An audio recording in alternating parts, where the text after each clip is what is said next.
So I wanted to take a quick snapshot. We had a patient come in just the other day, walking upright, but having severe spinal stenosis, And I want to show you what this is. So if you look down here, this is where a disc space should be. This is where another disc space should be. This is where another disc space should be.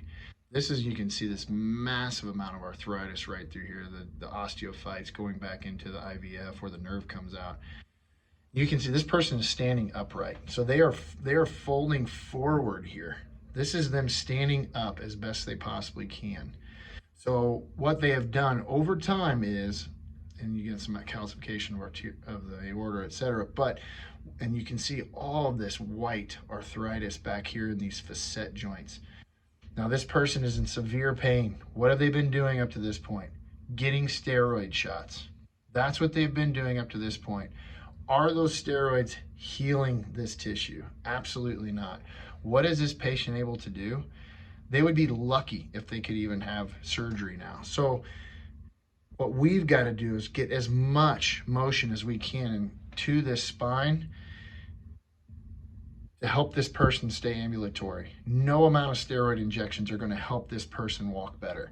No amount of painkillers are going to help this person have a better life. We have got to get in there and get as much function back as we possibly can through this. I'm going to pull up their A to P. This is their A to P. So not only do they have stenosis up through the lumbar spine, you can see a nice big curve in there, and this is looking at them straight on. Now also too, the SI joints are severely arthritic. So fake hip. So we know mobility down here in the hips is going to be compromised. We know mobility in the SI joint. We know mobility here.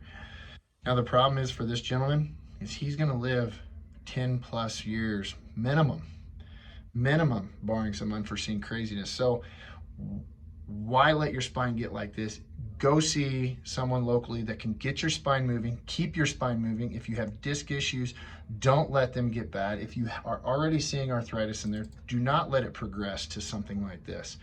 Get this stuff taken care of.